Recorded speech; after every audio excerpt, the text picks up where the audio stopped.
on your deathbed, and standing around your deathbed are the ghosts representing your unfulfilled potential, the ghost of the ideas you never acted on, the ghost of the talents you didn't use, and they're standing around your bed angry, disappointed, and upset. They say, we came to you because you could have brought us to life, they say, and now we have to go to the grave together. So I ask you today, how many ghosts are going to be around your bed when your time comes? Since the dawn of time, there have been people who were willing to take massive risks and saw huge returns. And those are the people that keep society moving forward. Mediocrity and the fear of looking stupid is ruining your life. It's keeping you from the life that you really want. Fear grows without action. And the only way to combat this is to actually take those baby steps to reaching your goals. And this is why action cures fear. For example, how many times have you been nervous or scared of starting a new job, of flying by yourself on a plane? But the more you do it, the less scared you are. That's why you have to remember, we'll never be 100% ready, and there will never be a 100% perfect time to start doing something that you really want to do. If you keep waiting for the perfect moment, then it'll never come, because there's never a perfect moment. And like I said, the only thing you have to do now is to just start. Don't worry about effing up, and don't worry about being sucky. Don't worry about being nervous. Don't look at the end goal so much as just taking that next step towards it. This brings me to my next point about the lizard brain. Our lizard brain is basically part of the brain that keeps us alive. It tells us what most basic physiological things to survive, such as food, water, reproduction, safety. Those things are the things that the lizard brain wants us to look for. And basically, like pigeons, you know, you see them, all they probably think about is food, insects. That's it. As much as we need our lizard brain to survive, it's also there to keep us from going into the unknown and starting new projects and going out of our comfort zone. It keeps you from trying new things, basically, and it keeps you in that box where there's a 99.9% survival rate. However, we all know that to progress in any aspect in life, we have to be willing to fail. We have to be willing to get out of our comfort zones and be uncomfortable. And we have to be willing to step into the unknown. When you start to do something or even think about something that's out of the default mode of being, then your lizard brain turns on the alarms and says, whoa, hold on. Tell you something.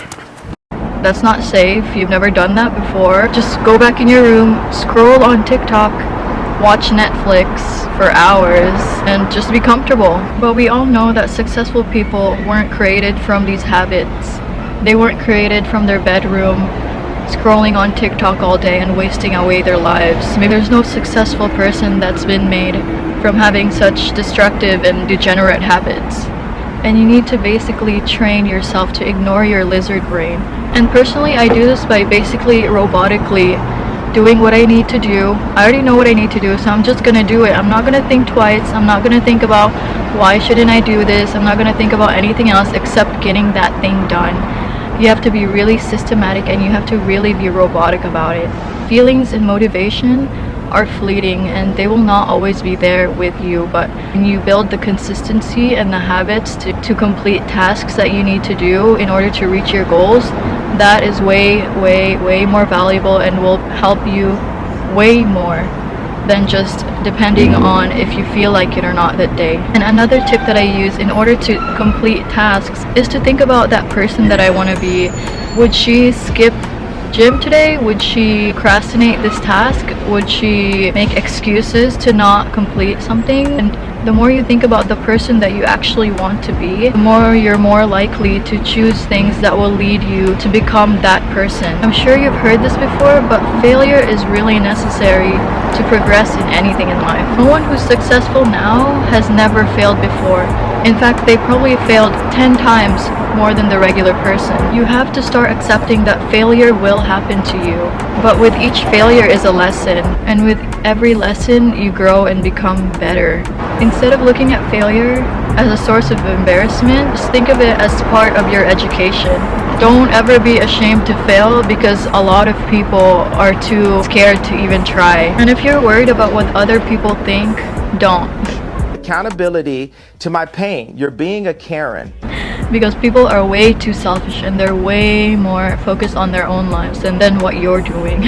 Whether we believe it or not, people are their own main characters in their life and only thinking about themselves 99.9% of the time. But if you keep worrying about what other people think, you're always going to be a side character in someone else's. You're going to work your whole life to realize someone else's dreams. For those people who are scared to try something because of their fear of judgment from others, think about whether you even like these people. Do you even look up to them? Are they even doing things that you would want to do with your life? So why would you care what they think about what you're doing with your life? Well, I want to mention that I'm not here to tell everyone to take every risk ever. Duh. I want to say that you should take calculated risks. You have to use your brain and think about what could you gain from this and what could you lose from this.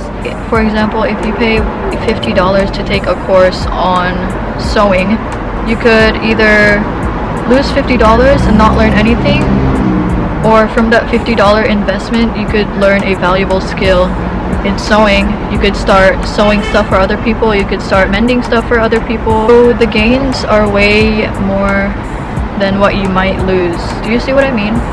You have to think of things in these ways, kind of. You have to think about what you might lose and what you might gain. Since the dawn of time, there have been people who were willing to take massive risks and saw huge returns. And those are the people that keep society moving forward. The type of people that invent things, and the only difference between you and that person is the decision to pursue your goals, the decision to ignore what other people might think, to ignore your lizard brain, and most importantly, to believe in yourself. No one else will push you to be the best version of yourself that you can be.